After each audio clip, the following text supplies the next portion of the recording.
Okay, you guys still can see my screen, right? Yes. And my mouse moving, right? Yes.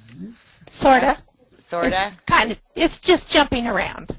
Okay, Yeah. so you've got a little bit of a delay. Okay, we Yeah. did the basic standard applique, and let me get this controller out of the way.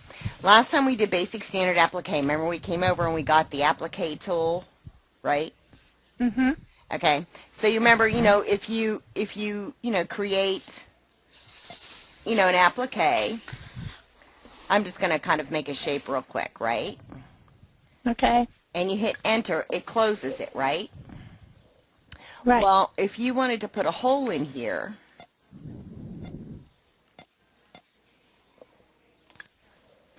that's how you would make a hole when you hit enter. This is how an applique with an inside border would be created. So if you're making a standard applique, you're just going to do, click your shape, right? And hit enter, and then hit enter again. But if you want to make something, that has a border like this for letters, then, you're going to make your shape, hit enter once, and then come back and trace that shape. And then when you hit enter, it closes that border. And when you hit enter the final time, then that's when it creates the applique. And you can see here it says, applique, right? And if you look on here, you can see like the little jump outs, because one of the nice things this program does is it does allow you to jump out. See the jump outs? See what I'm talking about on these little stitches out here?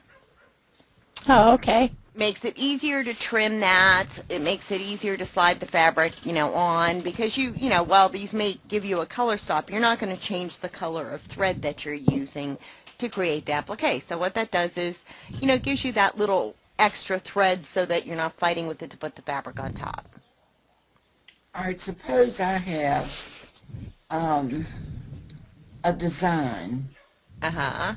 And I want to trace that design. Uh-huh. Would it put that stitch around it? When you say trace the design, let me get an image in here. When you say trace it, are you talking about like you want to manually trace it around? Is that what you're talking about? Yes. Put a design up there, a simple one. Okay, let me get into the documents. We'll go back and...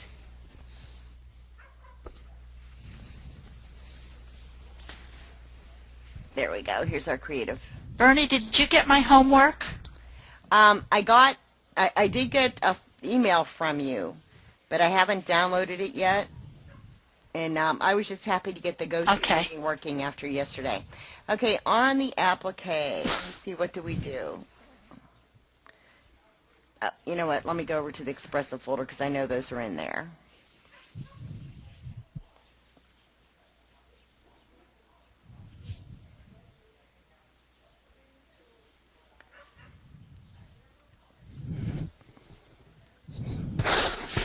Okay, here's a real simple image, right, for an applique. This is the one that we've been working with, right? Okay, so when you say trace this, Nancy, you're talking about just manually tracing this around, right? Yes. Uh-huh. Yeah, if you go and you manually trace this, and I'm not going to be super neat about this, I'm just going to kind of follow this. All right, but it does not do a tack down stitch. It does. It does the tack down and the placement automatically for you. This is just an instant automatic applique. And I'll show you those settings again. Hold on, let me finish this up.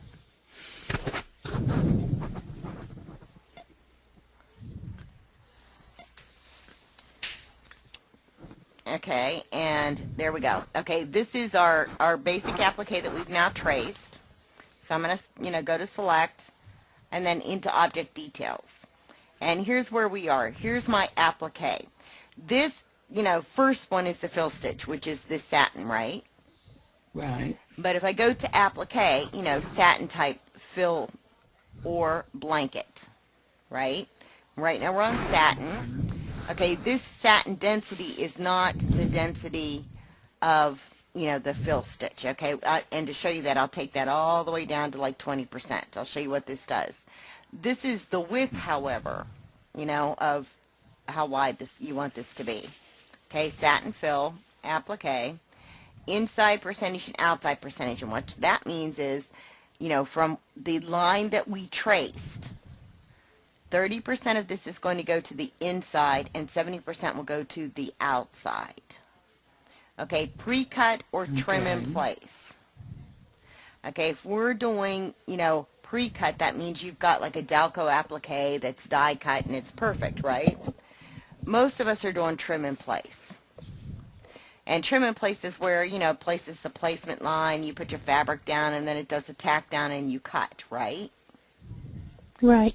Okay, And so then you go back and you'll get this stitch right here. right. Well, I was wrong. Actually, that is the applique density. It just didn't work right the last time. So I'll go back up to 100. Okay, so here you go. Now, this is what we've got. If I go, to colors, I can see there's my placement, there's my tack down, and there's my cover stitch. If I'm just looking at the objects, it's just that line that I drew. But if I look at the colors, I've got the color stops in here. Does that make sense? Yes. Okay, and let me show you what it does. I'll do like the little fake sew through. Move my icons around so I'm not sure we're there. There's my placement. Okay, and the tack down, there's my tack down. Now what it does is, it does not stop at this point, but it begins to, gives you the tack down and that little jump out, so you could stop it if you wanted to. And then it does a little zigzag around. Okay, and then it stops and it lets you trim, and then it lets you do this cover. Okay, so it does, that's what those colors are for. Now, on the settings, if I go in and I look at applique, this is my density for the applique. I can change this to blanket. If I change this to blanket, it does something a lot different. And I'm going to say we're going to trim in place still. Well, it would help if I had it selected. I'm having one of those days. I'm just so clap happy this is working compared to yesterday that oh, you have no idea. It was so frustrating. Trim in place. Okay, there we go. Now, this is what I've got, and it behaves a little bit different. Okay, see my blanket stitch? But it behaves a little bit different. I have, if you look at the object, it's 1. If you look at the colors, it's 2. And just to double check that we have trim in place selected, let me go back in and look. Okay, trim in place. So what this assumes is, that I'm going to put my applique in. There's my placement, right? There's my tack down. And there is my blanket. Okay, this kind of assumes that, the edge is either finished or you're using a fabric that you don't want a finished edge on, or you've turned it under already. It's not going to put the zigzag in because that would show. And it's going to put that blanket stitch right directly on top of your placement and tack down. See? You see no lines underneath there. And, it does a very nice job on the blanket. Let me close this out. When you select like the blanket stitch, here's, the blanket or satin fill, right? On your fill stitch, you have a choice here. If you look at the applique, there's my blanket, there's my spacing. Okay, this no longer functions, but this is my spacing. I can make this spacing smaller.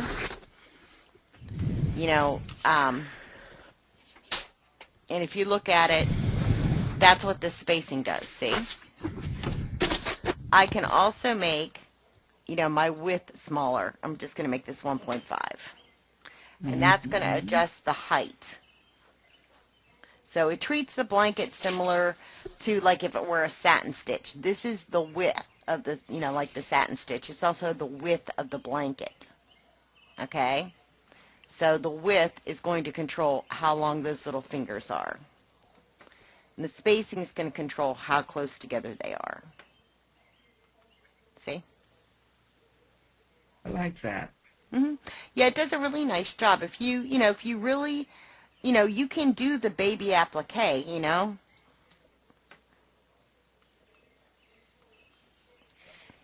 See? So, you have a lot of flexibility on this. I wouldn't do a baby applique on an applique quite this size, but if you're doing quilting, you have that little tiny blanket stitch, right? If you want to, make this 1.5, you can. You can make this as small as you want. Once you get down to like 1, a stitch length of 1 is going to be very short. So you don't generally want to go under 1. As a matter of fact, it might not let me do that. Hold on.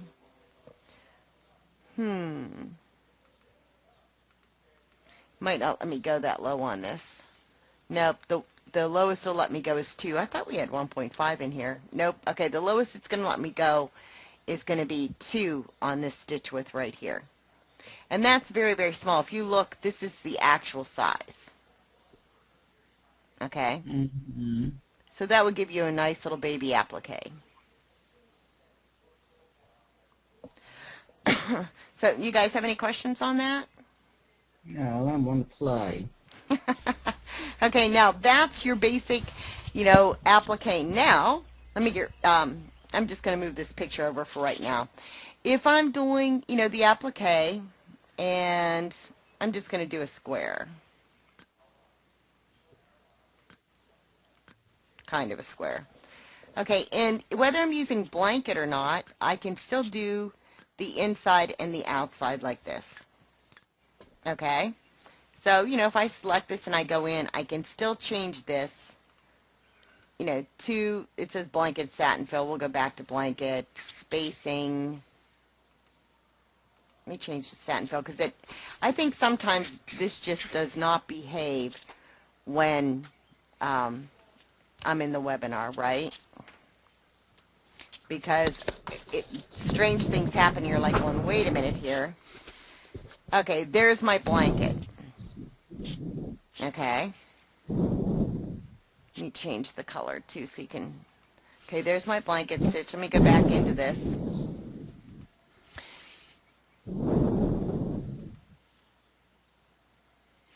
I'll make this a little bit Bernie, longer. why would you put that second square in there?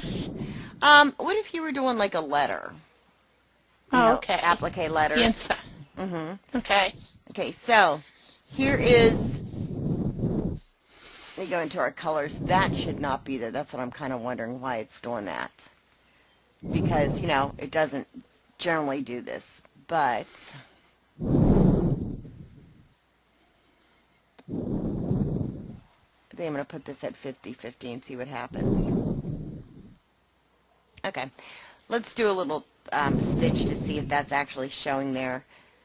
Because that may be the placement, because those two colors are awful close together.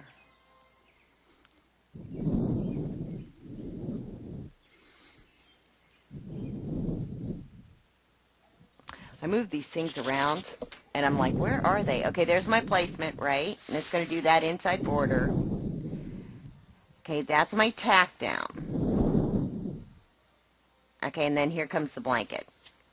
Okay, now, to make sure that that is not showing, see that little line showing there, if it does this, which you probably won't, it'll probably adjust just fine when, you're not in webinar mode. But if it does that, go over to Applique.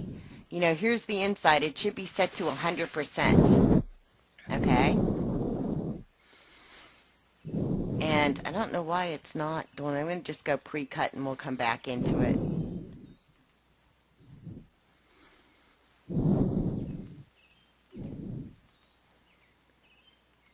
Because what it should do when I select the blanket, this should go up to 100% inside. And the reason is so that that line doesn't show. Okay? So see, when it goes to 100% inside, what happens? The line disappears. So if you ever end up in a situation where you pick blanket and that does not adjust like it's supposed to, just remember to go to Applique and tell it 100% inside. All right? Does that make sense? Ladies? Sure. Okay, so that makes sense, right? Yeah. Yes. Okay, so, that's the basics of the instant applique. Okay? And, all right, so now, there's a bunch of different types of applique, like on this particular image. Doing a basic applique means that we're going to depend on the fabric and not put the stitches on or anything else on, right? We don't want to do it that way. We want to make sure that we use the applique to, do the flower part, which is what we did in the last webinar, right? Yes. Okay, so you guys, you saw how to do the manual part, right? You remember how to do the manual part? Yes. Okay, so I'm going to get rid of this image, and now we're going to look at some other things. One of the things that you can do with applique is called reverse applique. And there's some neat features for reverse applique. Since the expressive class is ahead of you, I'm going to go in and I'll show you, one of the things that there's one of those students sent in. Hold on one second. Okay. Okay, somebody, hey Shirley, on your mic, can you move your mic a little bit? Yeah. Okay, thanks. And okay, so on the Okay. doc, let's go look at. Yep, that's better. What it was is we could hear like your breathing. Oh. Okay. Sorry. No, that's okay. I had to mute everybody. I'm thinking, is that me? Is that me? So, that's okay. I've done it. Trust me. All right. So let me see. Judy's homework. I'm trying to remember where we put these because I always tease them. Okay, this week. This is Judy's applique. She did reverse applique. And the reason you do reverse applique is, it's kind of interesting, right? But you can do neat things like she used a solid here. And it makes it, there's the stitching, but, you don't have a lot of bulk. But when it's really nice is when she used like an organza here, right? And that's going to be sheer. There's no fabric underneath this. It's reverse applique. All right? So, and let me show you how easy reverse applique is. It's very, very, very easy. Reverse applique is very simple. You're going to create basically an applique design. So I'm going to use like big squares to represent our fabric. So these big squares are the fabric. Okay? The pink is going to be our base fabric. All right? So this is going to be what color we want to show through. And this second layer I'm going to we'll make it green. Okay, so the green is our top fabric, right? So we have these two pieces of fabric.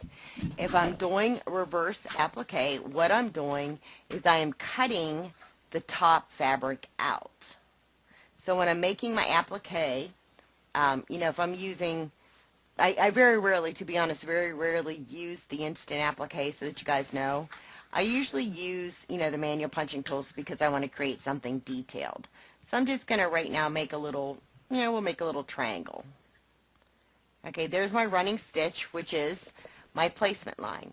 And I pick colors that I know pretty much are my, my applique colors. Like I'll use this blue. So there's my running stitch for applique, right? It's probably a little hard to see. I'll make it red this time just so you see my little triangle. Yes. Okay, so I'm just going to copy and paste that. And, if you want to be very, very, neat about this, you can resize this. I usually let mine sit right on top of each other, but if you go into object details with the second line selected, you can, resize this like 99%, right? Mm-hmm. Okay, and that'll put that line right inside there, and I changed the color to, another color I almost never use, which is this, kind of funny yellow. What I end up with is two lines that are pretty close to each other, right? And depending on the shape, I might have to edit, but with, a simple shape, it just kind of sits right inside there, right? So what I've made are my placement and my tack down. Placement and tack down, right? Now, instead of, cutting the pink fabric and putting it on here, what I'm going to do is I'm going to cut the green fabric out. Now, I have the two lines, for my placement and tack down, and I like that little line inside there on this because it gives me a little stability in case I cut, okay? So, placement and tack down are not necessary because I'm not tacking anything to the top of this. I have 2 layers of fabric which I've hooped. So what I'm going to do is I'm going to take these 2 lines, I'm going to leave them as they are, but I'm going to make them one color and let them run. And the reason is I like that little extra line for a little additional stability. Plus I like the fact that, I can even squish it up a little bit. I'm going to squish it just so you can see it a little bit. I like the fact that I have this little safety line inside here, right? So, because I'm probably going to nick this stitching line. And what happens when you cut fabric on an angle like this on a bias is it tends to ripple, right? Up here would probably be fine, but this would be on a bias. And you're going to have that little warp, right? So, instead of having a warp, I've got this little extra safety stitch. Now, what I'm going to do is I'm going to be very careful. My backing's on the bottom. This fabric's on, the second layer. There's backing, then this layer, and then the top layer of fabric. So what I'm going to do is very carefully take my scissors, okay, and let me select this. I'm going to take my little scissors up here, but that's, and I'm going to cut a hole, okay. Pretend these are my scissors. I'm going to be very careful to try to not cut into these lines, but, I want to get as close as I can and cut a hole. Okay, so now I've cut the hole, right, in my fabric.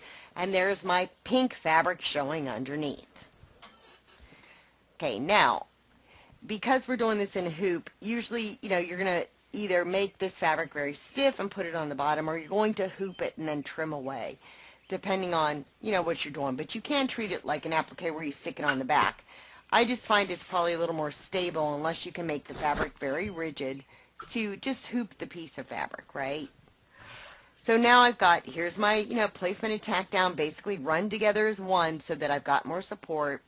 And I'm just going to simply take that second line, copy and paste it, and change the color, change it to a different color. And then I'm going to change it to a satin stitch line. And I, usually try to have like 2.5 to 3 millimeters. And there you go. So now I've made a reverse applique. What I've done is I've taken the top layer and cut it away rather than putting fabric on top and sticking it down. And, so what I've done is eliminate double layers here. Okay, there's only one layer of fabric. I may have this stitching here, but there's only one layer of fabric. Okay, now if you want to get a little fancy, you don't have to use, just the regular satin line. We're manually punching this. So, you could come in here and you could do your turning angle fill and make your own, your own cover hem, right?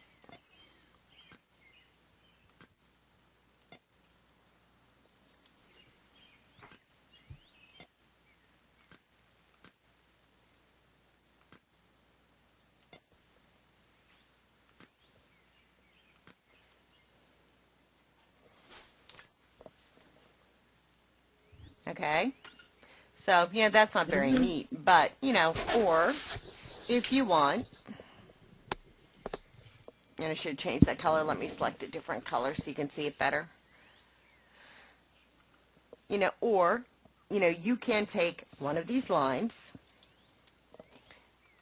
and you can, as long as this is covering up the edge, you can even come in here and say, really I want to use a motif line. And let's select, motif that's got a little bit of weight to it. I still have all the motifs that we had made.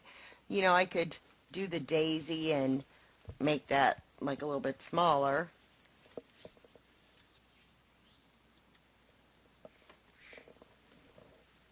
Okay, the goal is just basically to cover up the edge of that raw fabric and hold the other fabric in place, right? Beautiful. So does that make sense, you guys? Sure. Guys, this is always such a Yep. quiet group.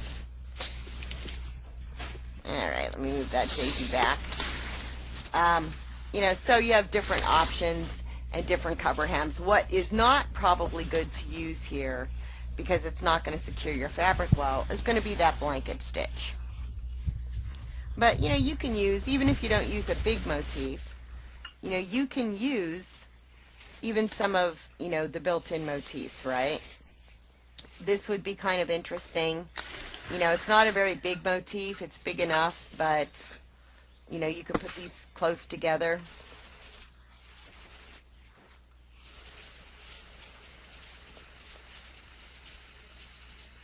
You know, play with these different, you know, different motifs and see what you get. You know, this is going to be like a sewing line, right? These are going to be, you know, like for your sewing stitches. But don't forget, you also have the black work designs in here. And that's going to be way too big. Hold on. Let me find a smaller one. See, I'll do this one just for Nancy, the crown. How's that, Nancy? Love it. Does Eli graduate this year? Next year. He's a big bad senior this year. Oh, baby. Mm-hmm. Yep, Pretty. the baby, all 6'2" of the baby is now a senior. So Is he going away to school? he is. I Yeah. think he's decided that you know, he's going away, but not too far away. You know, he's far enough away that he's on his own, but close enough that, you know, he wants to go to a little college named Worcester. Uh-huh. So, but we'll see. He says he wants to be a lawyer. I think he's going to be an engineer when he finally, you know, makes up his mind, but, you know. Gonna be like his dad.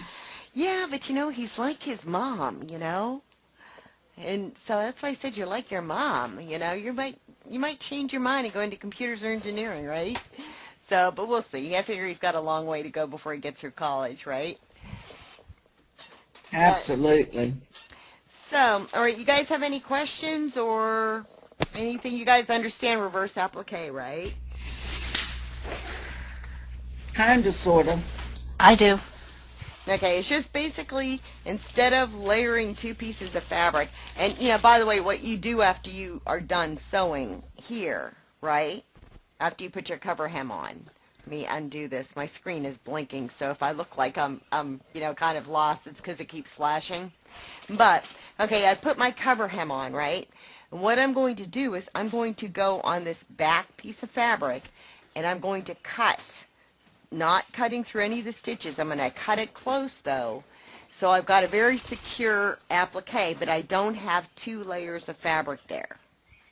So, you know, sometimes appliques get a little rigid and stiff. Mm-hmm.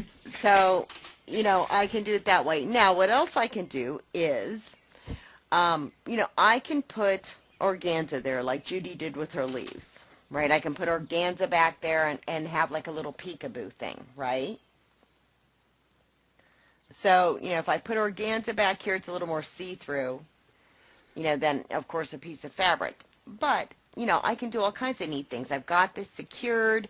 You know, you could go in and, you know, I'm just going to use motifs, but, you know, you could go in here and make it very lacy and put whatever you want here. Okay, I'm a little lost. Okay? I understand doing it here. Uh-huh. Okay, so once you do it here, then you take it out of the hoop Right, you're going and to cut take the it out of the material hoop. around it. You're going to take it out of the hoop, right? And once you Okay. get this first stitch, this is your placement. It's going to hold these two pieces together. And these two are going to stitch together to give you that little extra inside border, right? Then you're going Okay. to take it out of the hoop and you're going to, the best way to start is to pull the fabric a little bit from the bottom, but you have backing, so you have to be careful. So the best way to start is maybe to get like very sharp little curved scissors and just catch this top fabric and make a little tiny cut to make sure that you've got those two pieces separated, right? Okay. And then you're going to cut, very carefully cut the green or top fabric away. Okay. And then this base fabric is now the applique, but it's been put on the back.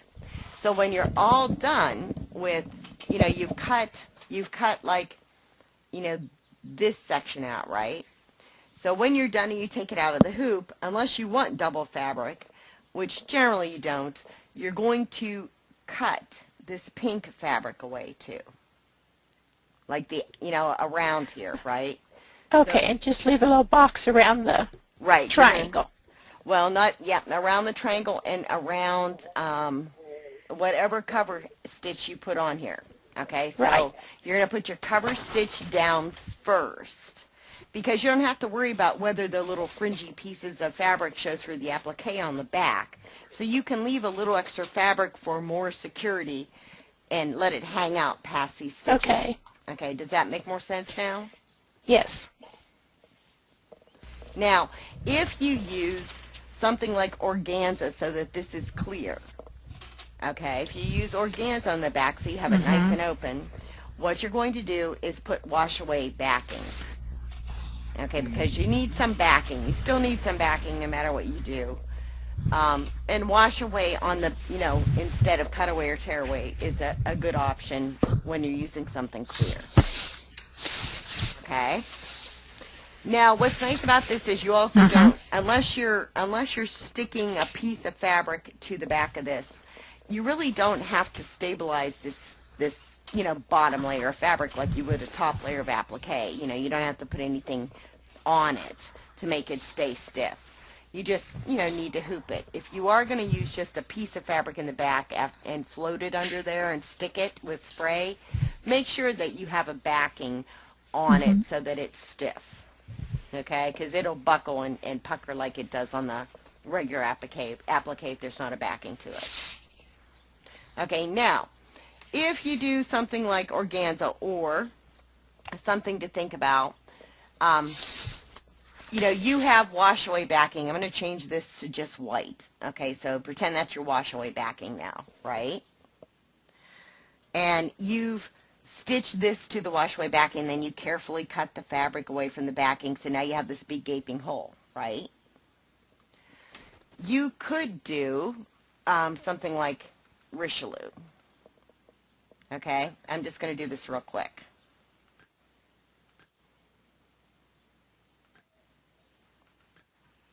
I'm using a triple run. I'm not going to do all of this. I'm just going to kind of do part of it, right? Just to give you an idea.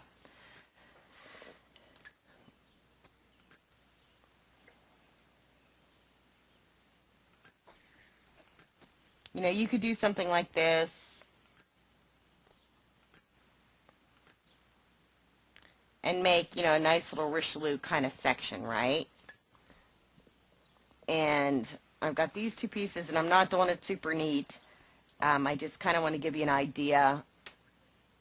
This is not how I would generally do it. I would punch these satin lines, but I'm going to just kind of throw the satin lines on here, right?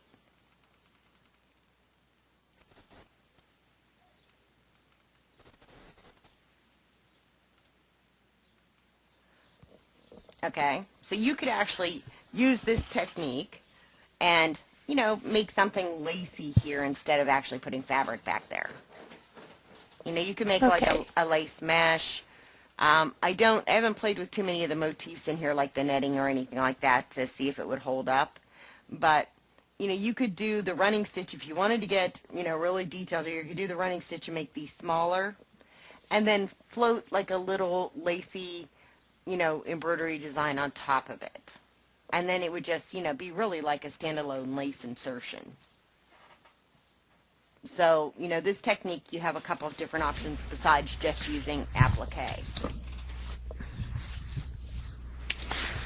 So the white's the backing, right? That's Yep. say wash away backing, and that would be just stitching. That's just So you stitching just on do top. like a satin stitch, it would hold up? And it would hold up? It should.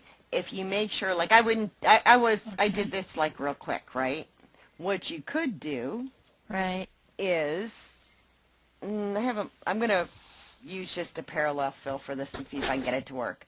You could bring it out like past where you've sewn, right? You want it to be a little more on the fabric, so I would extend it probably out to here if you're going to use like a motif and fill it, because you can always cover this up, right? Nobody knows how big that applique is underneath. It's going to be covered up. So if you do something like this,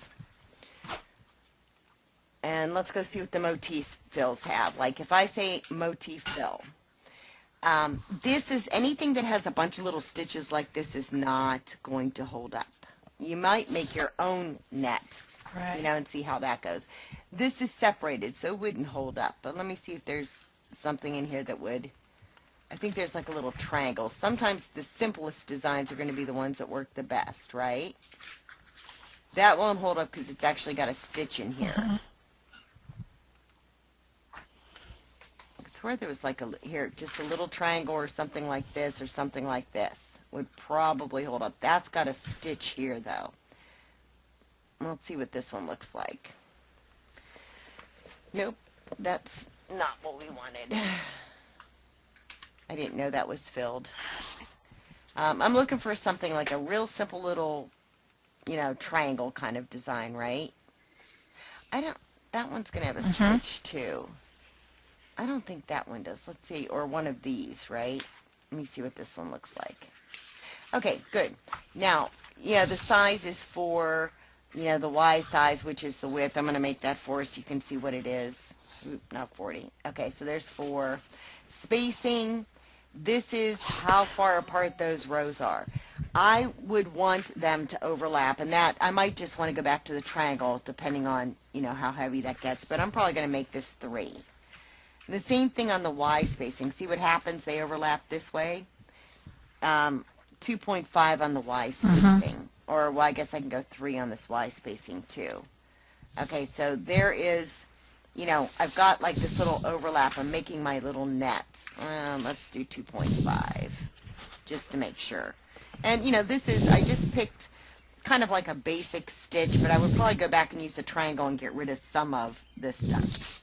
Okay, now what else I can do is I can go to the layout thing here if you need to. And it's hard to see sometimes on the small ones, but see these little blue highlights? I can move them around, see? And kind of make them connect a little bit more. And then you just press enter when you're done. So what I've got, let me get back out of this 8 bazillion zoom here. Okay, so this is the mesh I've made. I'm going to get rid of my backing so you can kind of see it. That's a little heavy. I might go back and change that. But, that's going to be like a meshy kind of base, right? You could do something like that. Right. Personally, I would probably make my own little kind of X type of mesh or net, and make my own little motif and do this, right? Because then I know what it's going to do. This I'd have to stitch and find out. But, from here, I could do something like, if I know that the lace is going to hold up, I could come in and I could do something like this.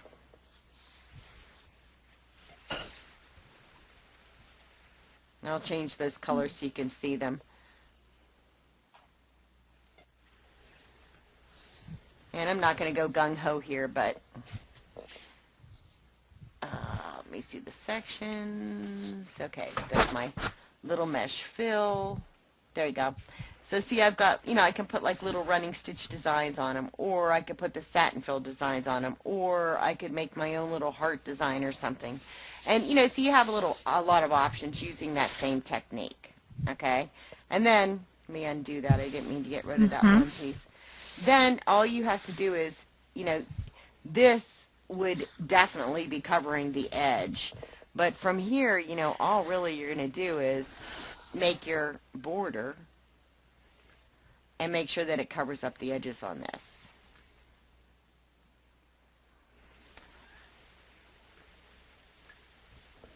See? So, using that kind of reverse technique, even if you don't put fabric behind it, you have some other options besides just using it for applique. So does that make sense to you guys? I didn't lose you on this, right? That's cool. Mm-hmm. And, you know, you can have a lot of No, fun not with that me. technique. I got it. Okay, Shirley, you good? Yes, I am. Okay, Nancy? You know, don't even ask me. Okay. Is that good or bad? You That know, means I'm not. It's okay. she'll work on it. She'll work. She gets double duty. She's got the expressive one and then the digitizer one, so she gets double duty. Okay, so now that's reverse applique. There's another technique that is similar to reverse applique, but you know it's a little different. It's called shadow embroidery work, right? Now, let me ask you a question. Okay. When would you use that stuff? The reverse applique. Yes. If you had like a heavy fabric, right? And you put an applique on that heavy fabric, you're going to have, you know, double layers of fabric, right? So if if you use the reverse applique technique, instead of double layers, you're cutting away a layer, right? That back layer. Yeah, you're the front layer actually, because your back layer is now the applique. So it helps reduce some bulk. If you like if you want to do something that's similar to cut work, like maybe you have a blouse and you want to put like some hearts at the bottom of it. What happens with that point on that heart in cut work, right? That little point, is it always gets funky and flaps all over after a while, right? Well, if you want the heart or you have something that has the points like that and you don't want to have to starch it to death and you still want that look, what you can do is put organza behind it, like as your reverse applique, right? So you get So the where are you sheerness. cutting? Are you cutting the top or the bottom? The top layer. So you're cutting away the top layer. Let me, But you're not cutting through. no, you're only cutting the top layer so that the bottom layer shows through. And when you're done appliquing that into place, right, then you'll cut away the extra after you put that, you know, applique cover stitch on. If I can buy it, I'll buy it. I don't But know see, that I you have can't time. buy these things like this. Well, I don't know that I've got sense enough to do it. Go on with your lesson. I'm taking it all in. You do. You can do this. You know. Yes. Go ahead. Go on, burning. Okay, I'm going to show you an example, okay? This is my base, my top fabric, right? And I'll show, like, with the hearts. Let me see if I can You frame don't it. have to go back through it. Well, no, I want to show you something anyway with this. Like, you know when you do, you know, a heart, right? You've got this point right here. Right. When you do that point and you cut away, like for cut work, right? What happens is, my heart's a little cattywampus. What happens is that point flaps around. You know what I'm talking about? Like, and it's not even just for hearts. Like if you look at like, you know, some of the leaf designs or, you know what I mean? Anything that's got Right. a point to it. That's why they put those Richelieu bars in, you know, those little satin stitch bars. Mm-hmm. Okay, well, sometimes, I guess that still isn't very good. Sometimes, you know, you don't want to have the Richelieu bars. Sometimes the Richelieu bars just are, you know, not going to, they're going to be too bulky or they're just not the look you want, but you want, you know, that cut, like that cut work look, right? Right. So, this is, you know, we'll pretend this is the base fabric. I'm going to change the color on this so you can see it. Okay, and I'm going to put this underneath. Okay, so now I've got this base fabric, right? So, you know, I would put a whole sheet. Underneath. Right, the green fabric. This is, well, you know, let me just move this shape so you can see. Okay, here's the shape we're gunning for, right? This is my top fabric. Okay, this Which is your top? green, the red is the top fabric. The green, see the green right here? That's Yeah. my base fabric. So, and I'll use this just to trace. So, if I want to do something like a cut work thing, this is just like pretend like this is my little Tracy template, right? The Right. green is my base fabric, the red is my top fabric, and, so I'm going to use this, and I'm going to use a little cheat tool here and make a little line. Okay, there's my outline. And we'll change that color to blue. Okay, so there's my placement line, right? I've done my placement line. Now I can get rid of this heart. Okay, so I've gotten rid of my template, did my little placement line, right? Okay, so I've got this. And what I do is I stitch it twice, and I take that second line and change it to a little bit smaller, somewhere between 98 to 99%. And make sure that your numbers show up here, because what happens is there's an automatic option. So the minute I select that, it tries to go to an automatic option. So just make sure that your percentage ends up in there. Okay, so the reason I put that second line is it gives me a little more stability when I'm cutting, right? Does it make sense? Right. Okay, so I'm making a cut work design, but I don't want to put a Richelieu line from here to here or here out to the side to hold that point in place, and to hold this point down here, in place either. Or maybe the fabric isn't going to be stiff enough to keep the shape of the hearts I'm cutting out, right? Right.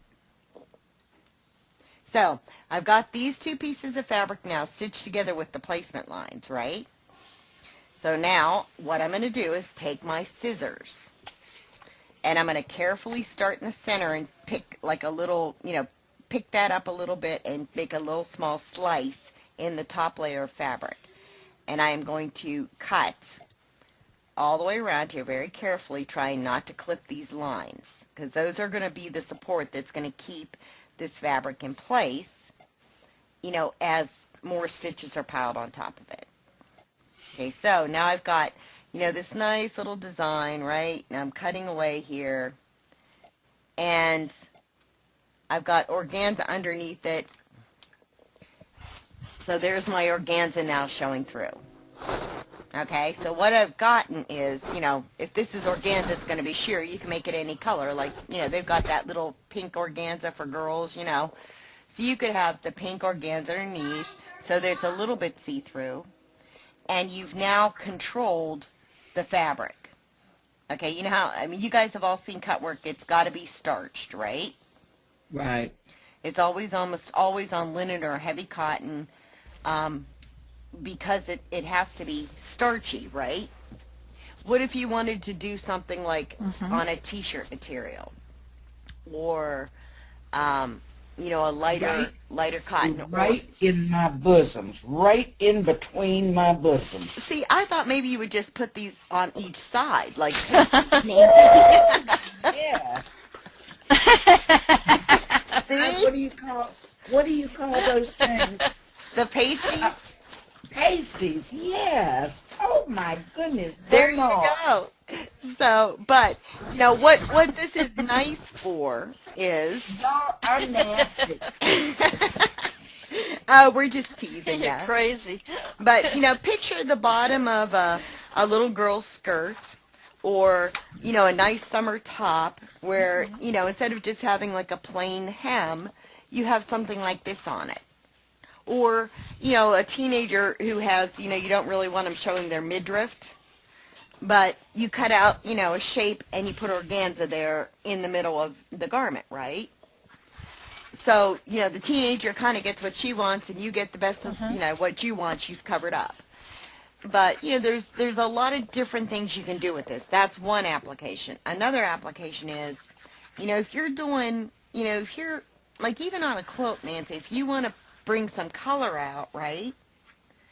But you don't want a heavy, like 3 or 4 layers of, cotton fabric. You don't want that heavy hand, right? Then if you reverse applique, you have, eliminated a layer of fabric. So does that make more sense now? Yes. Nancy, you good? Yeah.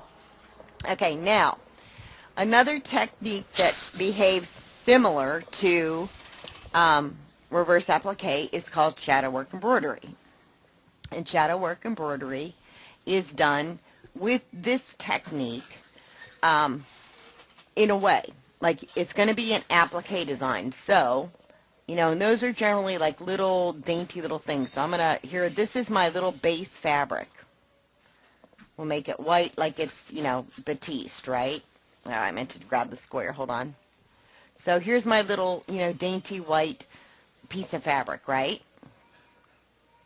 And I want to do a little bit of applique, and I'm just going to pick some basic shapes because, you know, everybody's kind of got their you know, own type of applique they want to do, right?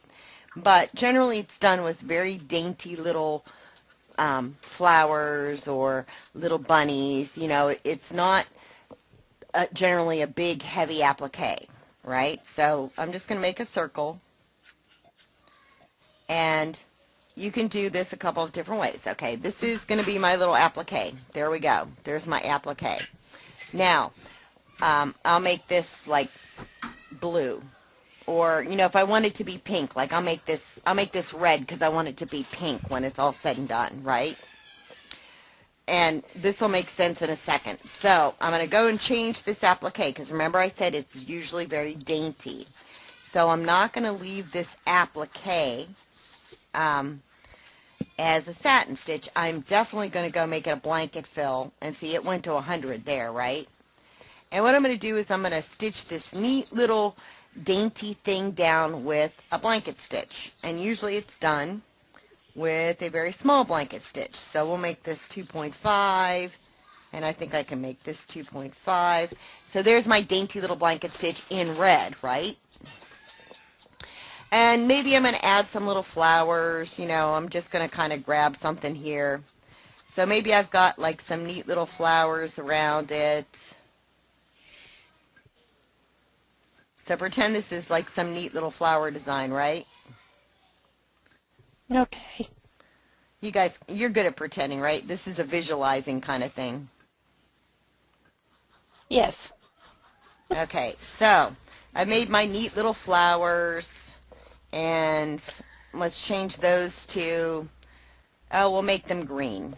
Okay, but since this is shadow work, I'm going to make them a darker green so that they show up, right? So it's always a little bit darker. So there's my little flower design, and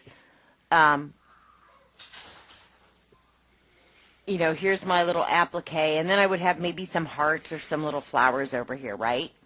Now what I'm going to do is I'm going to take a piece of organdy that's very, you know, almost sheer, but it's, you know, pretty see-through, right? Or organza, like cotton organza, that's got that little white tint to it, but isn't really quite, you know, you could see through it, right? And I'm going to lay this on top of here. And then I'm going to, you know, if I were neater, you know, I would have like this is a complete circle, right? But I'm going to lay that fabric on top. So what happens is this red becomes muted to pink. This green becomes muted to a lighter green. All right, so pretend like my organza's on top, right?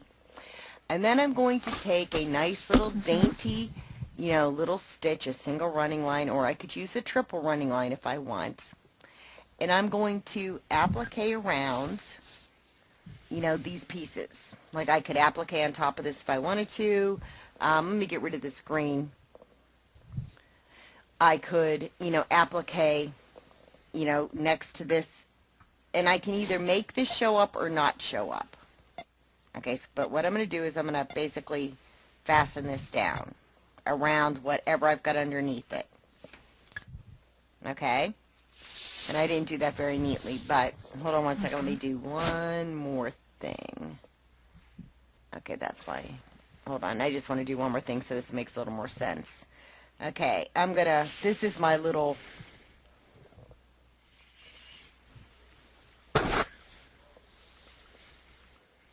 okay, this is what I've appliqued into place, okay? So just pretend this was my fabric that I've appliqued, and I'll move this up to here. And we'll change the color to pink. Okay, so that's what I've appliqued into place. And it doesn't have to be pink. It could be, you know, lavender or something, right? So, you know, I've got something I've appliqued. I've got something that, oops, hold on. Didn't want to do that. So I've got something that I've appliqued into place. And then I put that organza on top of it, right? Let me adjust this so that it's the right size. I'm probably losing you guys. I apologize. But does this make a little bit of sense? Yes. Okay, so now if before I put the organza, remember anything that I want to show up, like this would have maybe been this color, right? And the applique line would have definitely been like red if you wanted to show up pink. But after I put that organza on top, everything gets very muted. It's almost like putting a little frosty layer on top of things.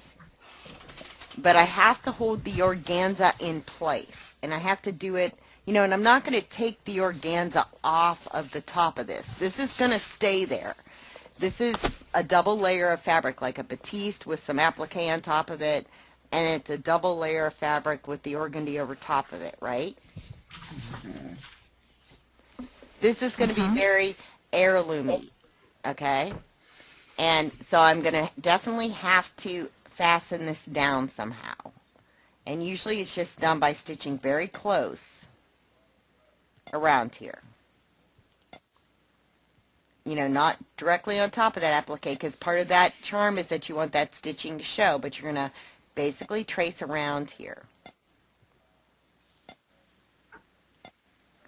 And, you know, you can do a couple of different things. Right now, that's in white, right? And it's just basically fastening the organza or organdy down so that this, you know, is defined and shows through. It's like you've fastened that organdy on top of it so that it shows through rather than that organdy shifting away from it. Does that make sense? And I can do two things. I can either leave it, you know, as you know, pale as possible so it doesn't show up, or I can make it this color and highlight that even more. Okay, here's the difference. Here's the white. Okay, see how the white looks on that? Or if I highlight it, I'll make it darker so you can see it. See what happens? It highlights that applique or that section a little bit more. That's the whole point of stitching that organdy around an applique that's already there. Okay, so this is my base, and then pretend that there's this nice sheer layer of organza or organdy on top of it. Okay, so does that make sense? And then you trim the organdy? Nope, you do not trim it. The only reason that you're stitching this down is because if you didn't, that organdy would be loose on top and it would be shifting, and this would not be defined. So do you trim that organdy? Nope, you do not trim the organdy.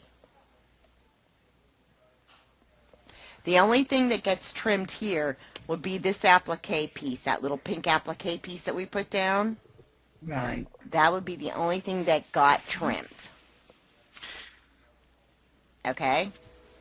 So kind of keep that in the back of your mind for a second, and I'm going to put an image in here. When this comes in handy, let me see what images we have.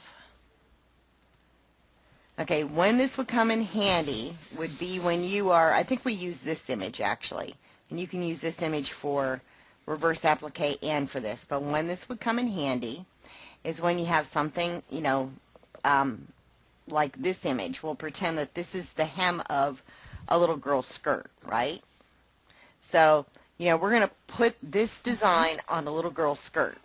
And there's a whole lot of different techniques that we can do here. And I made it smaller just, you know, so you could kind of, you know, picture that being part of a girl's hem, right? So what we would do is we're going to work on, we could actually do reverse applique like the one girl did from the expressive class and cut this out. So we could do a bunch of different things here. But, you know, for this, I think we'll go ahead and just do shadow applique. Okay, I'm going to use like a shape to pretend like it's an applique. So on these leaves, you know, I'm just going to do one of them. I would basically, you know, as a matter of fact, I think I'm going to cheat real quick and do the automatic. Nope, hold on. Okay. Image prep, we have 2 colors. Okay, there we go. And I'm going to just do a real quick little fill here. Okay. Boom. Okay, there's my fill. And, you know, I'm going to change this to a dark green. All right, because that's the color applique I put on this, right? And over here, you know, I can do the same thing. I can say, you know, let's go ahead and let's put our applique here and, you know, let's change this. I'm going to move that up, but I'll make that dark green too. Okay, so there's my applique. And I've, you know, this is the fabric, right? And, you know, I would have, you know, I've got these. I'm going to do a real quick little cheaty outline here. We'll make this 0. By the way, if you want to make a quick applique shape, you can do what I did with that little automatic select. And then if you see what I did, hold on, let me show you the objects. There's these 2 pieces, and I'll show you what I did. And I'll cover that again, too, because we haven't really done much automatic. If I select a piece, like this piece right here, and I've, you know, got the shape already made, this icon right here is called Offset Object. It's a running outline is what it is. So anytime I want to really outline something, I can select this option, and it says, what is my offset? 1 is going to make it go outside of this shape. I want to put the offset in this case at 0. Offset count 1. That means every 0 millimeters it's going to make a line. And I'll show you what this does. Okay, I'm going to make the offset 2 so we can see it. I'm going to tell it to make 4 lines. You can use this for echo quilting, by the way, too. Okay, see the 4 outlines? Does that make sense what it's doing now? What that tool does? Yeah. Okay, so it's an offset tool, and what it is an outline tool, and you control where the outline goes. So if I say my offset is 0, that's right on the edge of this applique, right? 0, offset count 1. Okay, there is my line. See it? That's my placement line. If I want to do that again, you know, I can actually use this line now, or this, either one, and I can come back in here and say, okay, I want to make my second little line, so let's do a minus 0.25. Offset count 1, okay. And I'm going to change the color so you can see this. See what it did? Let me zoom in. There's my first line right here. Let me change its color too. There's my first line. There's the second line. See what happened? Okay. Okay. So that's a quick way to make an outline. All right? Yes. Okay, so, and you can do the same thing with this. You can do them both at the same time if you want. All you have to do is select both sections, and you've got your placement lines. Okay, so I'm pretending this is my applique fabric. Okay, now I have a choice. I can, you know, this is going to be a little double line in here, which I don't really need. Okay, because of there's a big long line in this loop, right? I don't really need that line, so I'm probably just going to go ahead and, you know, I can edit this or I can just trace around. I'll probably just trace around it and change the line type, right? So let me just go ahead and, oops, hold on.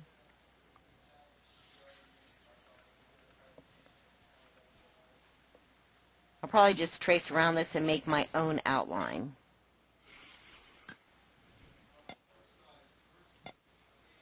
Okay, the green right now is representing my fabric. I've had, you know, the 2 placement lines. I'll move those in a second so it makes a little more sense. And I'm just going to make a real quick little outline here.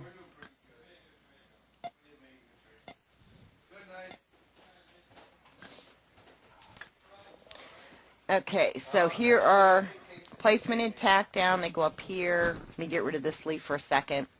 Okay, here is my outline. I didn't do it super neat. What type of line do I want? You know, there's the run line, there's the backstitch line, candle wicking. You know, I have all these options. In this case, I may go with a little satin line and make it very low density, right? Right there. Okay. Now, so there's my cover hem. I made it very, you know, light and airy because generally these pieces are finished when you're doing this. And it actually does not like that. Hold on. Let me try this a different way. I'm sorry. I'm going to zoom in. Okay, we'll just go ahead and we'll use the, these are placement lines. And then we put the fabric on, right? Does that make sense? You guys there? Sure. Okay, since I ran into a problem with that little Green is the satin line. applique fabric. Green is the applique fabric. Now, I'm making my cover hem. To be honest, if you wanted a blanket, you'd have to use the applique feature to get that blanket stitch in the program. It's not going to give me that option here, see? But I can use a motif, and I can always make my own blanket stitch. So, all right, let me go ahead and I'm just going to make a partial line here, but this will be my cover. So if you want the, you know, don't want to use the applique, which, you know, in most cases you're not really going to want to, but you could use the, you know, the applique feature. Okay, enter. Let me go back in and change this line. And I'm just going to select something that's fairly simple for my cover because this is light and kind of dainty. It's not necessarily the piece we want to show. And I can select this one. Let me go and see what else there is.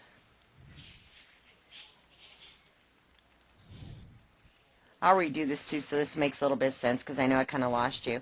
That one's good.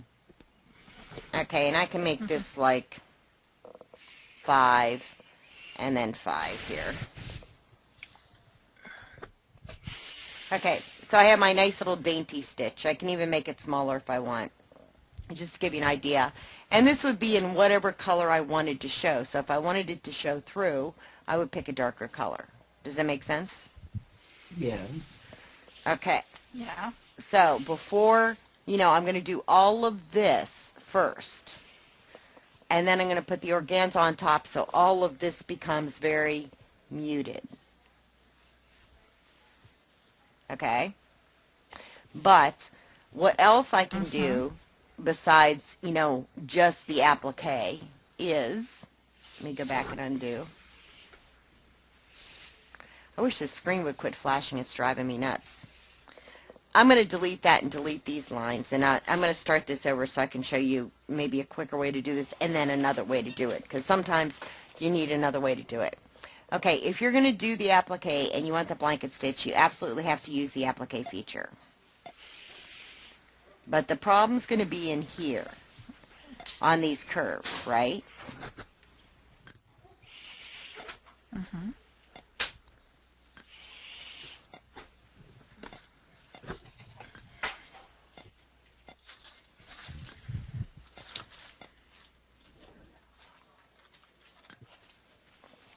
Let me go back and fix that.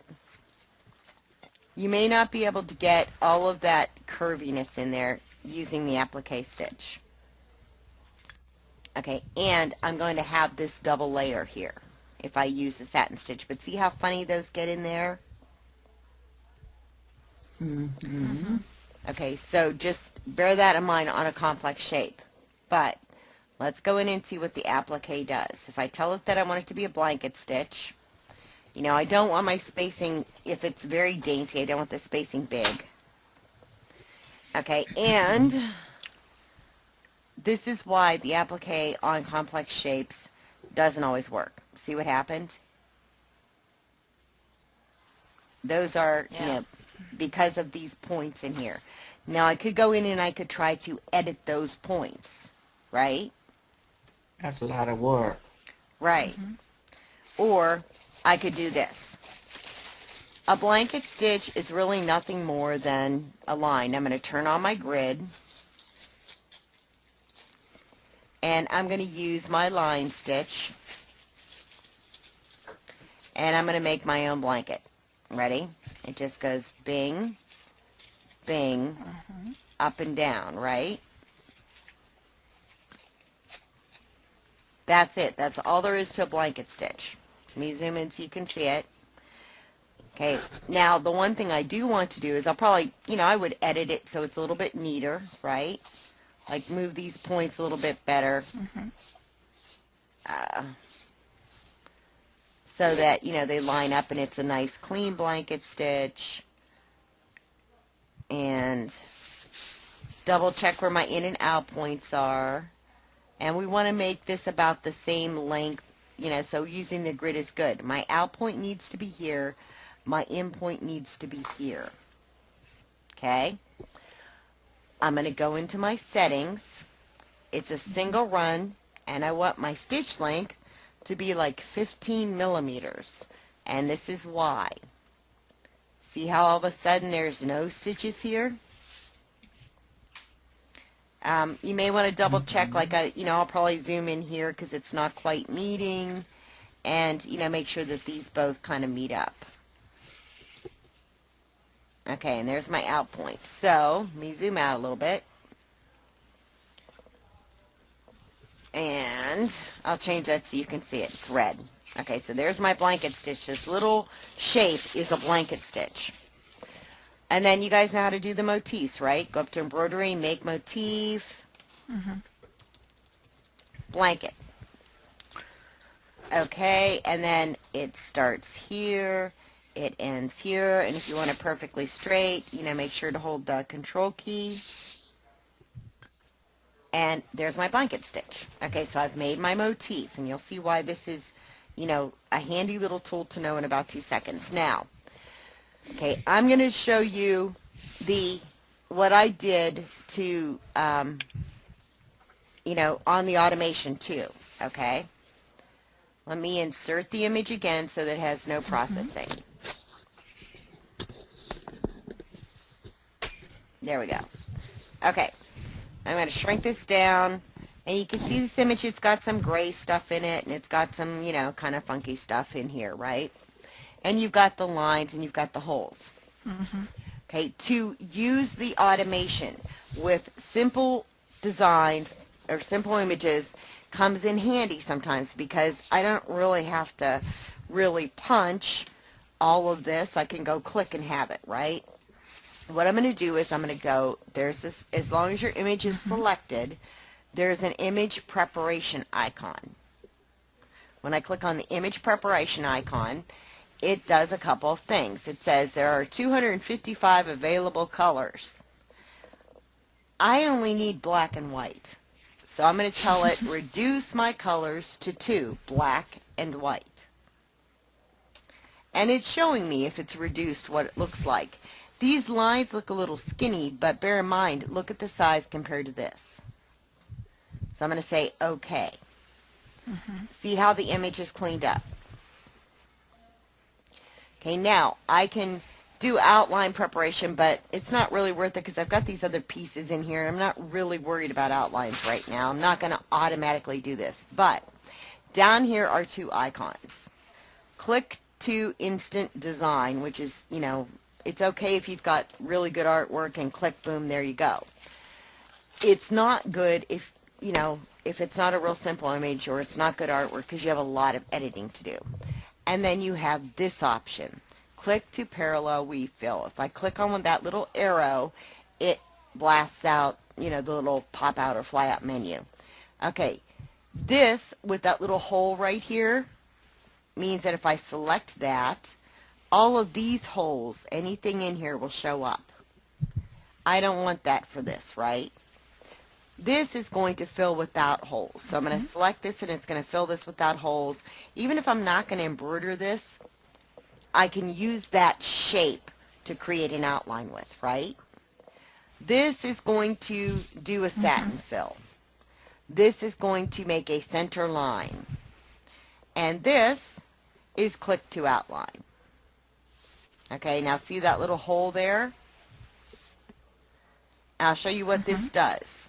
Okay, if I say, okay, click on that white section. See all those little white pieces I've got? All these little outlines. I'm going to turn them to red so you can see them. See all the outlines? See? Everything got outlined, right?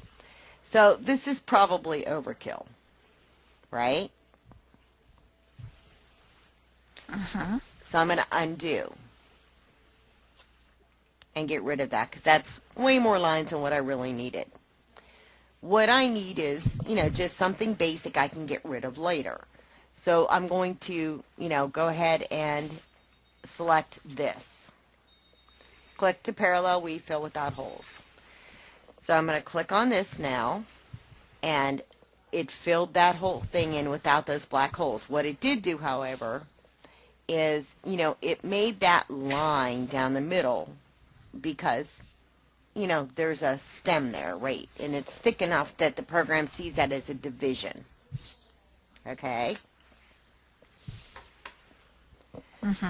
Now, I can use that line, or if I really want to get rid of it, I can go from select into my reshape. And then I can come down here and I can drag on the nodes and just start deleting. Left click, hold your mouse button down.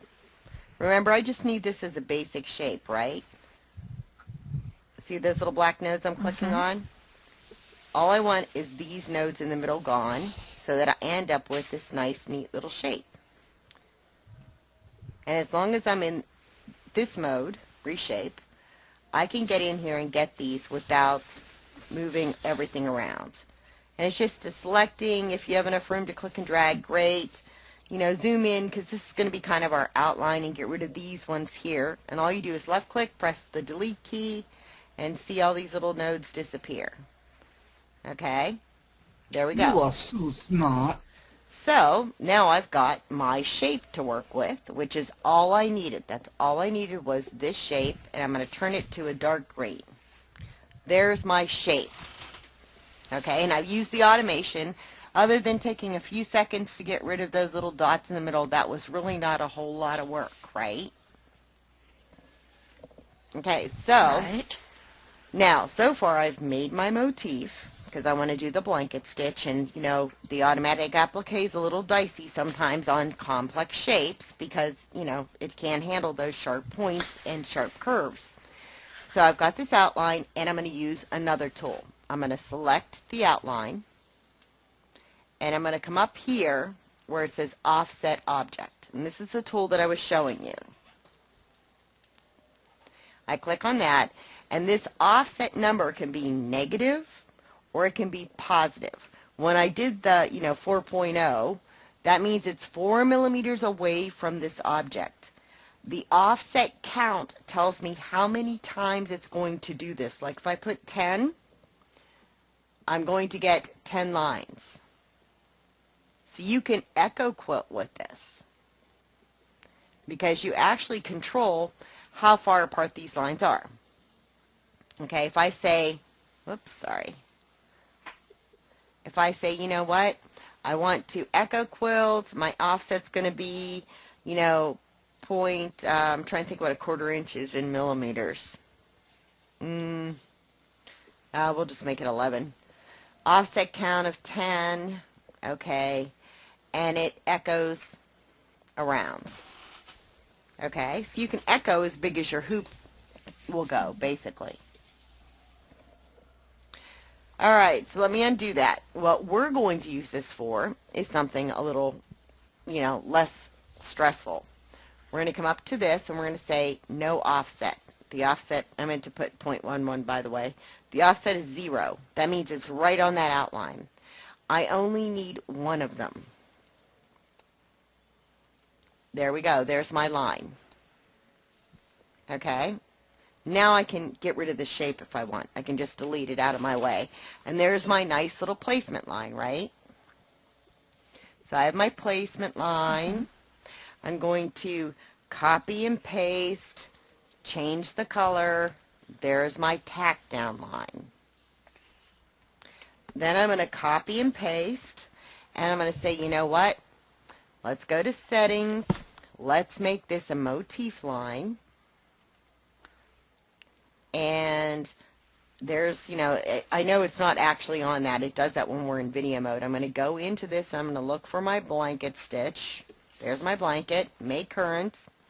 And then I'm going to change the size here. Remember, we made it like one grid size big, but we have no stitches in it other than where, it forms a blanket, right?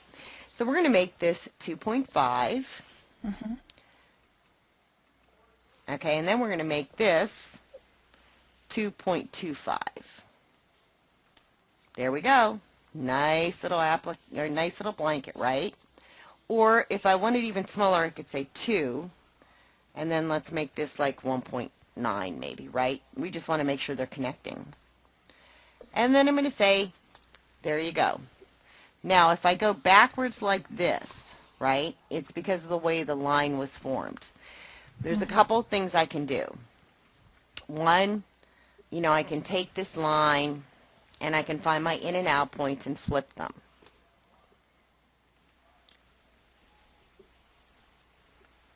And I'm betting they're somewhere around in here, but maybe, maybe not. It might be one complete line. Or, look, I know they've got it. See, you know what? I can probably find it on this. Hold on, let me get rid of this. If you get something that goes backwards, it does have to do with the way the line is formed, which is, if you look at some of the motifs I've done, I do them one way and then the other way, like reverse, for that reason. Mm-hmm. I think because we did this in an outline form, we may not be able to find the in and out points very easy, if at all. Oh, there they are. Okay, here's my in and out points, right?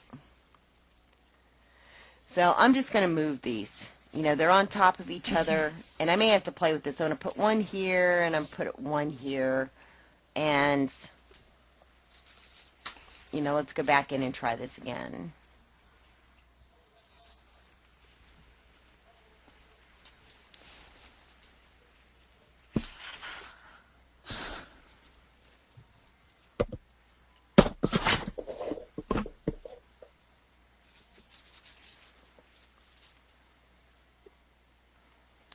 Okay, and let's see if this does it. Okay, so that didn't do it. Let me undo. And we'll try this by just moving the in and out points. If that doesn't work, then I'll show you what else you can do. So now I'm going to move my in point over here, and my out point will stay here, and let's see if that'll allow me to. Probably I'm going to have to go and make the motif backwards. And okay, so this is what I've got. My motif is flipped backwards, which is not what I want, right? Not a big deal. When I make my motifs, and I'll show you my motif lines, what I end up doing is I end up doing them both ways. I end up doing, like, I would do this one.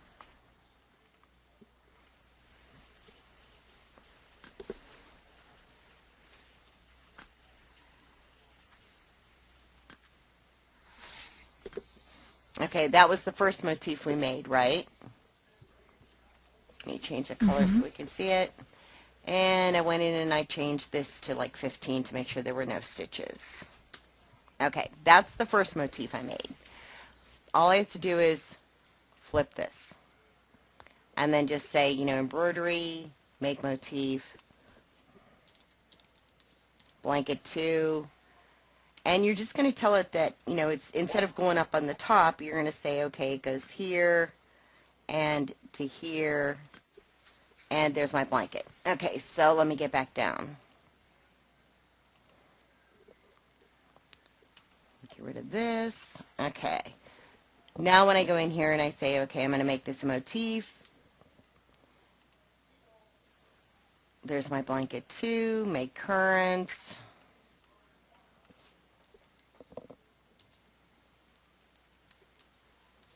See? And what's nice about the motifs is, see where I have some issues here? Okay, up here, and then I have some issues down here, right? What's nice about the motifs is this. Because this is a motif line, if I have it selected, I can come up to here and I can select the motif, right? And I can resize this or I can move it. See how I've resized that down?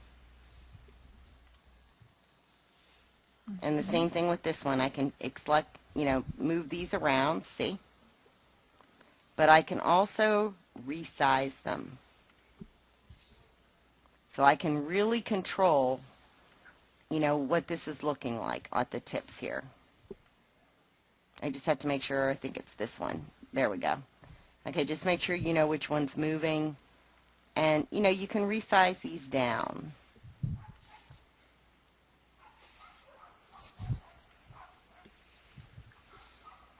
Okay. So I can control what the tops look like too. That's a world of difference from that blanket stitch that we had, with the instant applique. And this is what it ends up looking like. Okay. Much, much better than what we had. It takes a little bit of work, but not much. Okay. Are you going to do the other leaf? I would have probably done honestly, if I had done this, I would have done the other leaf first, right? And I would do it the same way. Yeah, there's my placement. You're going to leave that for us to do. Yes, I am. There's my placement, there's my tack down, and here's my cover, and they're all 3 different colors, right? Right. Okay, so I'm only doing part of this, and, this is going to be for you guys to work on. This is your homework. Now, we're still on shadow applique. And, and you can use this also for the reverse applique. Now, if I'm doing shadow applique, it's not just the applique always. You can see I've got these little flowers, right? And I can do this a couple of different ways. I can pick what I want to be highlighted. Like, since we're already doing automatic, I'm just going to go ahead and use the satin stitch, and I'm just going to click these little pieces in, and see they're still dark green, right? Okay, so there's my little dark pieces underneath there, and it's still dark green. So now, what I'm going to do is I have to fasten down the organza somehow, because the whole point is to keep the organza in place so that this highlights underneath it. So now I'm going to put my organza on top of this, right? So what happens is this now all turns into a nice little pastel green because the organza softens the colors, right? All right, so I haven't lost you yet, right? So now we've got our layer of organza on top of this. Does that make sense? Sure, Bernie. Sure. Underneath. On top, it's going to go, this is, my applique has been stitched down in a dark green fabric right here, or, whatever color fabric you want, and then I put, like, the highlights on top of it, and a dark color, right? Remember they were dark? Right. Okay, so now I put the organza on top of it, which immediately mutes my colors. So they're immediately muted to this nice shade of minty kind of green or something, right? Okay, so now the organza's on top. Now I have to fasten the organza down. And what I've got is this nice little neat little design around here that I can use. So I can take, like my triple stitch here, and I can say, you know what, let's go like this. And instead of stitching that underneath, to attach those little pieces, I can stitch this on top. And now I've fastened the organza down, right? And I wouldn't make it that dark. I would make it, a nice little green. But that is now on top. Okay, I'm going to put everything on top in, like, I'll make the top stuff I'm putting on top in purple so you can see it. Okay, does that make sense now? I've fastened the organza to this leaf, right? Now, I am going to have this organza layer on this whole piece of fabric. This white background is my fabric. I'm making a border for a little dress, right? Right. So I've got my white fabric, my organza on top, so that's nice and muted now. And I'm fastening the organza down. And I can do this by doing these little designs on top. Or I could put these designs underneath and, you know, just do the leaves on top. Or I could do the leaves underneath and put the flowers on top. I have all these options, but for this, we're just going to pretend like we did the leaf appliques on the bottom first, and everything else is going on top of that organza. So I've got these nice little flowers up here, and then the nice little leaves I can, you know, do here. And, you know, I can do this in whatever I want. Like, I want you guys to experiment a little bit, so, you know, why not try something like the stem stitch line?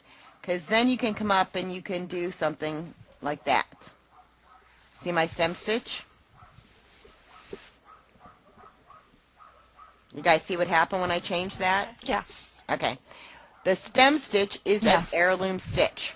My line thickness is 2. If it's nice and heirloomy, I'll make it a little bit smaller. Okay, see what happens with changes? My spacing is 1.5. Oh, let's make this 1.25. See? My angle is 45. Well, you know, maybe I'll make my spacing 0.8. See what happens? It's almost like a zigzag, right? My angle is 45, and as I change my angle, see what's happening? It's trying to go to 90. Okay, we started at 45. Okay, there's 45, right? If I go to 90, I am in a satin stitch. See? If I go to 0, it's a straight line pretty much. Actually, it won't let me go to 0. It goes up to 15. So if I go to 25, you know, that's what that looks like. You know, I can play games with this. 45 is not a bad, you know, not a bad stitch. 35, 45, you know. And what I end up with is that. Let me zoom in so you can see. It's not a triple stitch. It's a little interesting. It's a, you know, it makes nice little stitches without adding a lot of bulk.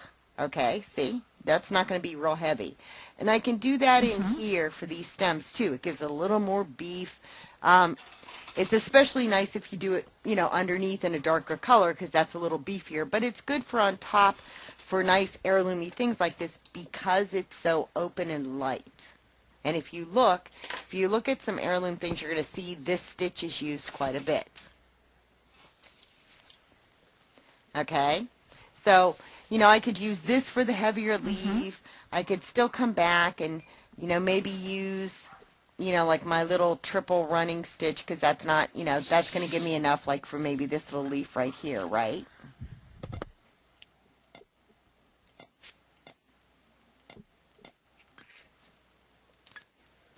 Okay, so there's, you know, like, you know, and I'm not doing this in any order. You're going to have to kind of logic this out, like, you know, do the leaves, you know, how many jumps do you want, that kind of thing, right?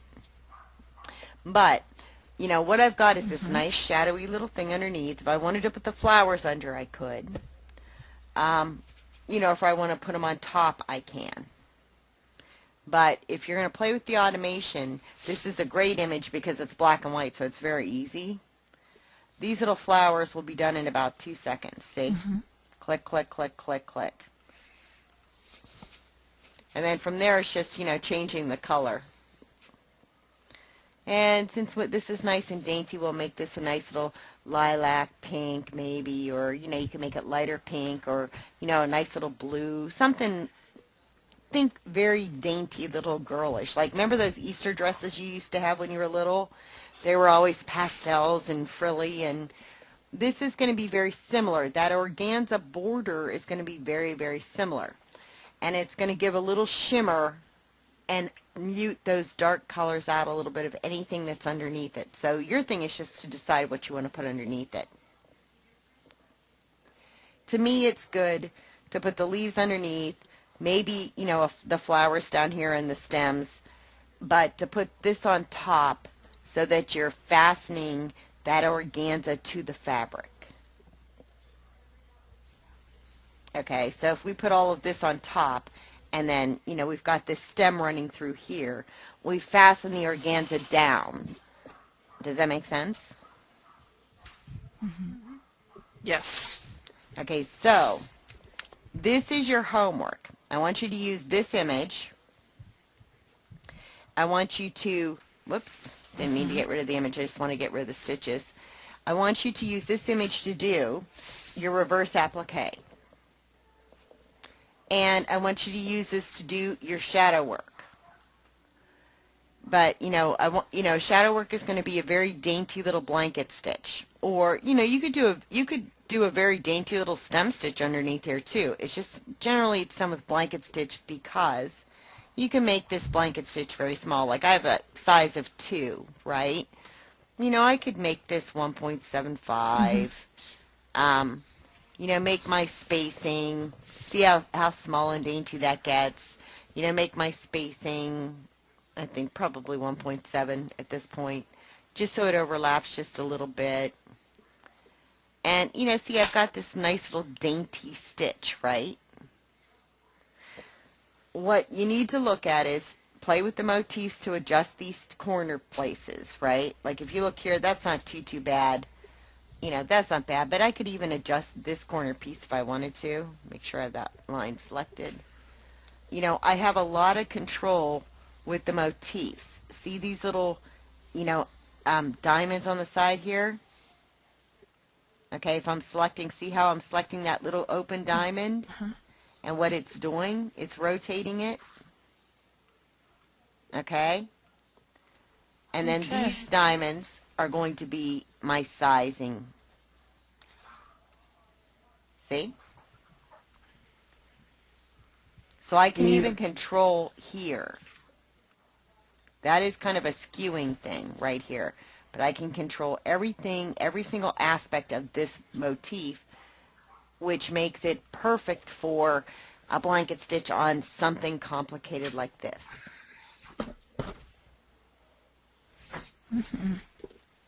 Okay, so,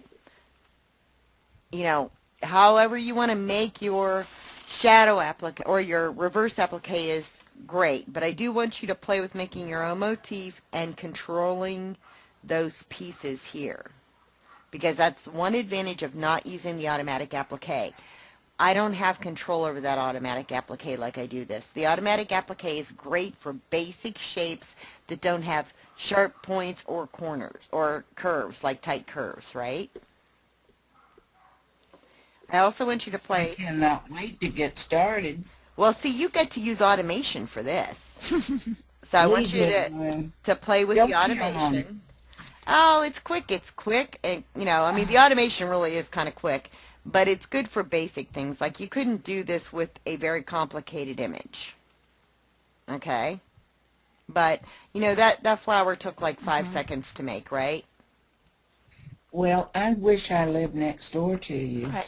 I was just talking to Suzanne. Remember Suzanne from Chicago? Yes. And we were talking about crashing your beach house. Well, I wish you would. We were seriously talking about it. She said, "Do you think Nancy's serious?" I'm like, I think she is. I think she'd love for us to come down and do a little, sew it retreat down there. Just let me know when. All right, I'll let Suzanne know, because I said, she's got a place on the beach. She goes, "Let's do it." Yes.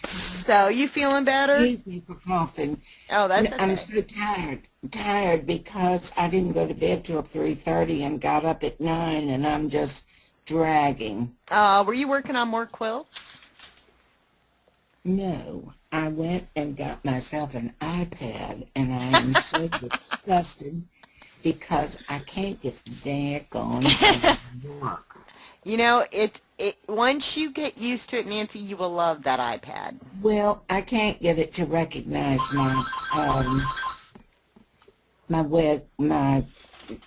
wireless network. Oh, you got on the bottom of your router, there's going to be a number that's your password. So you're going to have to go in and, like when it tells you, when you go into settings to set your, see, you guys are getting double an iPad lesson. How's that? When you go to set your, like there's that little cog that looks for settings, right? You know what I'm talking about? Right. Okay, when you go into that, there's an option for Wi-Fi, and I'm trying to remember what it says, because I remember I had to set mine up. I'm trying to find my little settings icon. Oh, there it is. Okay, I moved it all over. So it's going to ask you to select your Wi-Fi network. And it should give you, once you do that, it should give you the list of networks that are around you, right? Right. You want to look for your network. Like if Well, somebody next to you has Verizon or whatever you're on, right? They may show up in there too, so you want to make sure that you've got the right one. well, he had put all that in there, and my finger and everything has deleted it all. Oh, So well, I'm so mad at that boy because he didn't even show me how to turn the darn thing on or turn it off. oh, see, turning it off's easy. If you just hold the button down, you get Siri, right? That main button. Right. But on the top of it, there's a little tiny button that you just hold, and then it'll say slide to power off, and you slide your finger across it, and it powers you down. I'm going back tomorrow, and I'm going to tell the manager that this Paul, I think, was anxious to get home to his bride, and he just got my money and took off. So anyway, and that's about a 35-mile trip. Well, call me tomorrow, and I'll walk you through setting it up. It's not hard. It really isn't. I will do that, Bernard. Give me a I yell. I love will be you. here. Are we through? We're through. Now, you guys are all going to work on your homework, and if you have questions, you're going to send me a question, right? Now, we come on tomorrow, don't we? Right, but We're back on there tomorrow. I Yes. don't expect you to have it done tomorrow. Are we with webinar or, I mean, tomorrow's what, Wednesday? Tomorrow's Thursday. Thursday? Thursday. Xers, Tomorrow is Digitizer. and Friday is the Xers. Friday is the Xers redo, since we can see the screen now, and it's functioning. Yesterday was really bad. We had like, it was just, I don't know. It was just not good. So, but tomorrow, Barbara, I'll download your homework. But if you guys have any homework, or if you have questions, bring them tomorrow, and we will just go through. Because right now we've done 2 sessions of Applique, right? Tomorrow's our 3rd session of Applique. So, we'll work on this if you need me to a little bit more again. We'll work on the purse if you need me to a little bit more again. But, tomorrow, we're going to look at Australian window pane tomorrow. Wonderful. I cannot wait. And then Monday we'll go back to EQ7. Monday's EQ7. There you go. But Monday we rest. No, Nancy, you rest on Monday, but Barbara and Shirley are in the EQ7 webinars. Oh, my goodness. Y'all are glutton for punishment. My ex, so are you. You have 2 digitizer classes. My ex-husband was here today, and I said, well, I've got a webinar class. He said, why are you taking so many of these things? I said, well, I don't know. Well, go and spend your money. Yes, I'm learning. Well, are you using any of? No. Well, what in the? Just don't even talk to me. So anyway, you've got to actually use some of this. And the funny thing is, the EQ7 you probably would use. What is EQ7? Electric Quilt 7. It's a quilt design software where you can bring your embroidery designs into the program so that you know what they look like when you lay them out. Well, I just bet a fortune up today on this iPad that I can't work, so I don't need to buy any more products that have to do with sewing. That's probably true. But, think about like EQ7 down the road. It's a nice little program. It really is. Don't get EQ Stitch because you've got all the digitizing software. You've got 2 sets. And so. how much is it? I think EQ7's, maybe 149 or 179 or something. $189 is list. Is that list? Okay, so they probably sell it. You can probably find it for somewhere between 169 to 149. And what it does is it lets you design your own quilts. But the new addition is you can bring like images of your embroidery designs is what they are into the quilt. So you can lay them out on your quilt so you know what they look like, right? Design your quilt blocks and then calculate the fabric you need and print out the cutting templates, or print like like if you're going to do foundation piecing, but the templates will print with your embroidery placement layout. Well, I just need a bigger hook. True. And the exquisite is the largest one is, I need an 8x8, and you can't use that on the exquisite. Now, did you look at, have you talked to your dealer about the Elna 9600? Because those are actually fairly, or even the Janome 11,000, which is the Elna 9600. It's how much? I don't know for sure, but if you check with the dealers, you probably get a better price on the Janome, but I would check on the Elna too, because Janome came out with the 12,000. My daughter would absolutely shoot me in both arms if I bought another sewing machine. Well, but you use it. I mean, it's different if you don't use it, right? And you've been making quilts galore. They don't like my quilts. Why don't they like your quilts? Because they don't like my Williamsburg colors. Oh, well, Oh, well. You did that flower quilt that was gorgeous. Well, you ought to see this last one I've just done. I'm going to get pictures out and send them. Okay. But, I just got it yesterday, so I haven't had a chance. But I would talk to, if you're seriously interested in a bigger hoop. I'm not. Oh, yes, I am, but I'm not going to spend any more money.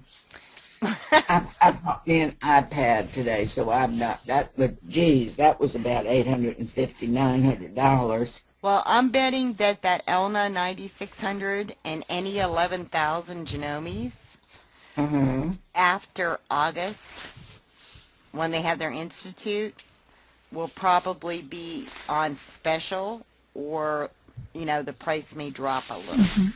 Are you going to be at any of those institutions where you're going to be using them and telling me that you can get a floor model? I can't get a floor model, but I think on the 11,000, because they have the 12,000 now, that you could probably check. I would check with your dealer, because Elegant Stitches is a Elna dealer, right? Janome too, I think. I wouldn't buy another one from them. Oh, okay. Then if you don't have a dealer you like, I would call Ken's and ask them, because I think they're allowed to ship the 11,000 now. I'm not positive on that, but well, I'll ask. But they don't give them away in Raleigh. Nancy, if you go do the 11,000, make sure you get the SE. Yeah, yes. SE. 11,000 SE. Okay. Yeah, and the 11,000 is equivalent to the 9,500 Elna, and the SE is equivalent to the 9,600 Elna. Right. And you want the 9,600 or the Janome 11,000 SE. Yeah, I don't think they have too many. And you might be able to get one if you have a Janome dealer. A Janome dealer may have one that somebody has turned in because they bought the 12,000. You might be able to get a good used one. Right. And that's got the 8-inch hoop on it. That 8-inch square. Yeah. All right, ladies. I've got to go outdoors in the dark and put my trash out. Aw, well, I'm glad you're feeling better, and well, bring your questions tomorrow. Yes. And then, tomorrow we'll do the Australian window pane, and we're going to be a little more creative with, like, the applique cover stitch tomorrow, okay? All right. All right. And, Barbara, I'll pull off your homework tomorrow. Okay. And then we'll look at that, too. Good night, ladies. Okay. Good night. Good night. See you tomorrow. Okay. Good night. Bye-bye. Bye, Bernie. Bye. Bye. Shirley, you guys have any questions? No, not right now. See, since I have you two in the EQ thing, I may just make you do some of this and bring it into your EQ project. How's that? That would be okay. Okay, because we'll do, next we go on to lace. But, you know, on the EQ thing, even, because, which one, do you have Stitch? Are you the one that has EQ Stitch? Or is that Barbara? No, I've got it too. Okay, because there's the EQ7 and then there's the EQ Stitch. Yeah, I just got it here Okay. last month and I haven't used it. Okay, because we'll go through, when we go through the EQ Stitch, you can do applique there too, but since you have embroidery software, you can do a whole lot more applique in here. What's nice about the EQ Stitch is that you can do, you know, the quilting designs and the running designs pretty quick. So, all right, well, you have a good evening, and I will see you tomorrow. Okay. All right, night. Bye.